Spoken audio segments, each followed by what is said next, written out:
Walaupun kadang-kadang bahan loa itu banyak yang menyepelekan. Wah, loa, kebanyakan begitu ya, disepelekan barang itu. Tapi karena dari bahan yang dari teman-teman yang menyepelekan, wah loa aja. Nah, dari sebahanya itu makanya saya mempunyai keinginan, saya akan menunjukkan bahwa loa itu bukan barang yang murahan, Pak. Halo, assalamualaikum warahmatullahi wabarakatuh. Welcome back to my channel Bonsai Kaki Ringjani.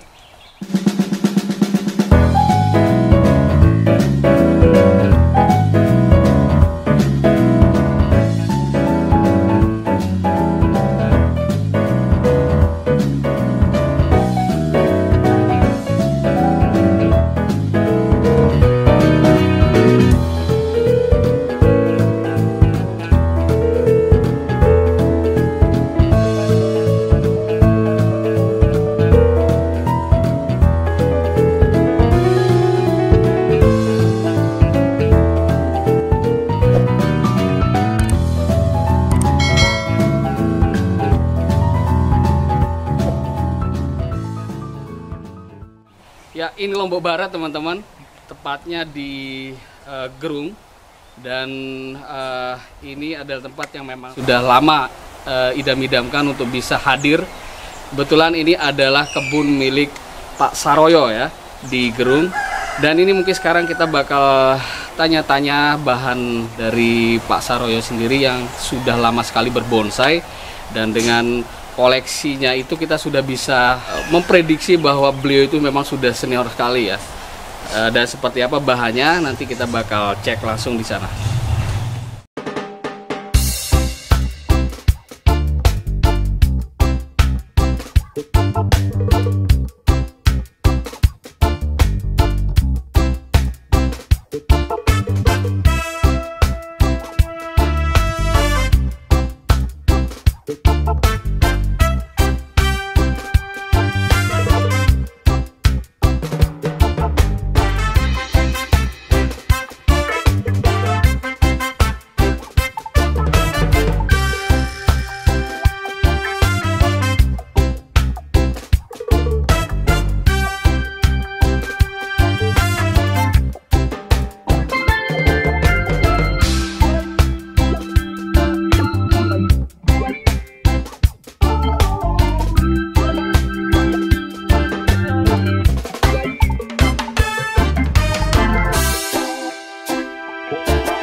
Ya, jadi ini Pak Saroyo ya pemilik dari kebun ini dan salah satu kolektor sekaligus penggiat bonsai di Gerung. Nah ini Pak, kita sudah keliling tadi lihat bahan yang banyak sekali. Nah ini bonsai loa Pak ya? Nah ini kalau boleh review sedikit Pak, ini sudah berapa lama umur pemeliharaannya?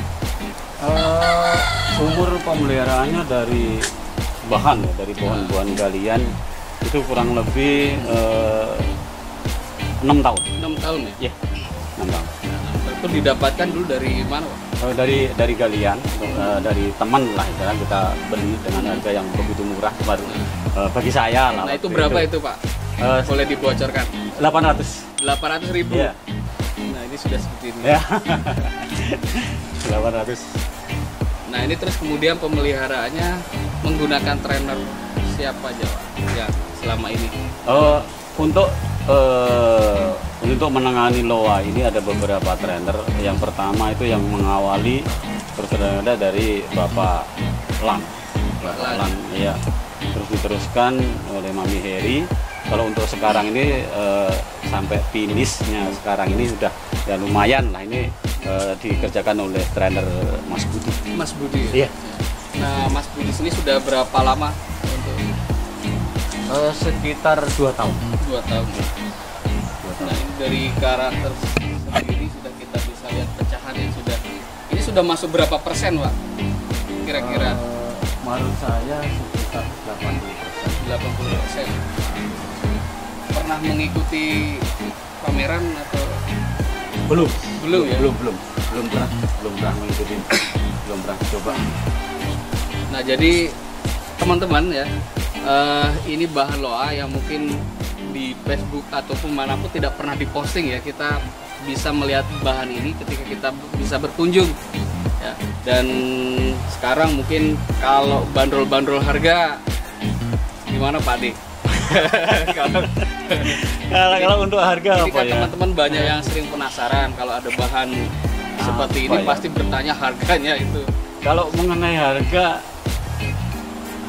mana susah kalau saya mau Susah, hargakan karena ini terus terang aja ini termasuk barang kesayangan ya. Jadi saya tidak berani bisa bandol harga. Iya. Terus terang aja. Berarti ini bahan kesayangan yang mungkin akan terus dipelihara sama Pak D ya. Ya. Nah kemudian keutamaan dari loa sendiri menurut Pak D apa keunggulan dari loa sendiri?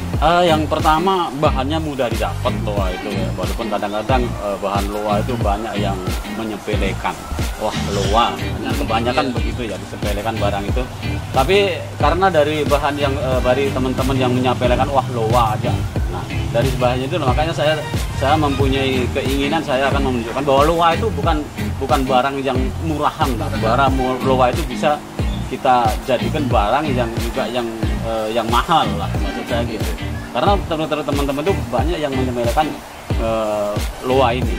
Yang kedua, loa ini saya kira paling bahan yang paling cepat jadi. Iya, di programnya itu paling cepat jadi, paling cepat karena memang loa ini istilahnya ndak ada masa ndak subur, tetap subur, yang penting tetap satu itu jangan sampai terlambat air. Terlambat air. Iya.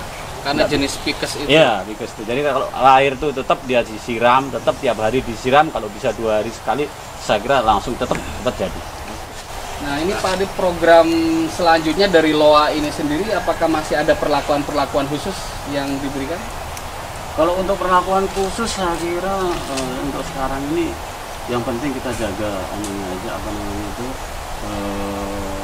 kesuburannya, termasuk istilahnya pemupukan. Jadi kalau pemupukan itu terus terang aja saya tidak pakai yang lain, cuma saya pakai Dekastar dengan air beras. Air beras ya? Ya, air beras. Berarti air beras itu air cucian beras itu.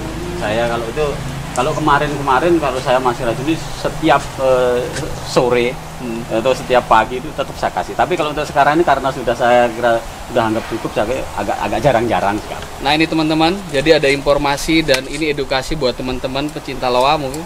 Nah ini ada informasi, itu resep dari loa sendiri dari Pak Saroyo, yaitu dengan menggunakan air beras. Nah ini masukan dan semoga bisa diaplikasikan, bisa diterapkan sama teman-teman. Nah seperti itu Pak. Dan kemudian untuk batang, kemudian anak batang, ranting ini apakah sudah tercapai Pak dari programnya sendiri dari loa? Kalau menurut saya ini belum menurut saya belum, karena apa, masih banyak istilahnya cabang atau ranting yang perlu dibesarkan. Tapi lebih jelasnya nanti bisa kalau wawancara sama trainernya ada. Nanti kita langsung bakal temui trainernya, kebetulan ada di sini. Spesial buat trainernya ya Pak Budi. Nah, ini untuk ke depan berarti tinggal menunggu tinggal 20% itu Iya. mungkin baru Iya. siap kontak. Iya. Berarti selama ini memang tidak pernah dikeluarkan, Pak? Belum, selama ini memang belum. Itu juga ada kendala beberapa karena ini pohonnya besar. Jadi Susah, butuh memerlukan tenaga yang ekstra. Jadi kalau ini kita angkat aja orang 5 atau 6 aja masih Udah, terlalu berat. Iya. Malah bahaya ya bagi loa. Di Itu, sana ada bahan loa juga, Pak. Coba Iya. kita, teman-teman, ini ada loa juga yang lumayan juga. Nah, ini teman-teman. Nah, kalau yang ini masuk berapa persen program ini, Pak? Padi. Kalau yang Saya kira sama ya. sama ya? Iya, sama. Tapi kalau umurnya ini sejarah ya ini. Ah. Umurnya ini sama yang itu, tuaan yang ini. Tuan yang ini. Yang itu ini. Karena saya ini waktu itu ini sudah hampir jadi karena waktu kemarin itu pernah ini waktu saya pindah dari ground ke ke pot itu pernah rantingnya banyak yang mati. Jadi ini pernah mengulang. Dulu sejarahnya ada teman yang bilang waktu itu masih bahan ya. Waktu bahan itu dia membandingkan ini dengan itu. Itu dia bilang itu nanti lebih bagus daripada ini. Saya tidak percaya, tapi setelah sekarang beberapa tahun berikutnya kebetulan ini yang lebih Itu yang lebih top. yang lebih top ini bukan ini tidak top, ini top juga. Jadi ya top juga. Tapi tidak ada yang tidak top, teman-teman. Ya. Kalau di sini barang super semua ya, sudah kita akui. Kalau saya sampai wow ke sini tuh memang. Wah, ada setelah. Nah, terus kemudian dari masih dilakukan program ya. Iya. Kayaknya di bawah ada talang, Pak. Iya. Nah, ini tujuannya apa, Pak? Talang di bawah ini. Tujuannya ini biar nanti akarnya itu biar kita tembus ke bawah. Jadi nanti untuk mensuplai karena ini masih banyak ranting-ranting yang kecil ini. Jadi nanti biar pertumbuhannya lebih maksimal. Kalau batang ranting ini masih juga ngejar juga, Pak. Iya. Nanti bisa ditanyakan di keren-keren. Oh, Mumpung iya. ada. Nah, ini bertanya sedikit mungkin terkait kendala-kendala di loa, permasalahan yang sering didapatkan di loa itu sendiri seperti apa? Kalau loa sebenarnya itu enggak sih terlalu banyak kendala ya, tapi cuma loa itu sekarang yang saya tahu ya itu kalau kita ngepres ya itu jadi nanti kalau kita mau pajak nanti kalau sampai habis itu ya habis kalau kita potong segini ya, kalau udah ada yang batang yang tumbuh itu suka dia mati Mati ya? ya kayak sentigi Kayak gitu sentigi. iya. Contohnya ya ini kita lihat ya ini kan. Nah ini pernah saya press dia mati. Oh, berarti harus setengah presnya itu tidak langsung cut semua, Pak. Jadi seandainya pingin istilahnya si pres agak bawah tuh kita lihat dulu di bawahnya ada enggak titik tumbuh. Titik tumbuh lagi. Nah, Ya, kalau ada memang lanjutin. ada titik tumbuhnya baru kita berani kita motong. Kalau cutting. enggak itu kadang-kadang gitu lah. Kadang-kadang suka enggak tumbuh gitu, mati. Iya. Kendalanya juga itu. Oke teman-teman, mungkin itu diskusi dari review kita dengan bahan loa supernya Pak Saroyo ya. Dan buat teman-teman yang mungkin penasaran realnya seperti apa ya, langsung ke tempatnya Pak Saroyo, Pak D Saroyo ya di Gerung, Lombok Barat. Ya mungkin itu saja dulu wawancara kita, Pak Saroyo. Oke. Semoga ke depan kita tetap menjalin silaturahmi dan mungkin tidak barang loa saja karena masih banyak bahan lain termasuk serut, santigi dan yang lainnya masih banyak, tapi untuk sementara ini yang kita bakal ikuti. Oke, itu saja teman-teman. Terima kasih. Assalamualaikum warahmatullahi wabarakatuh. Salam satu hobi dan salam bonsai kaki Rinjani.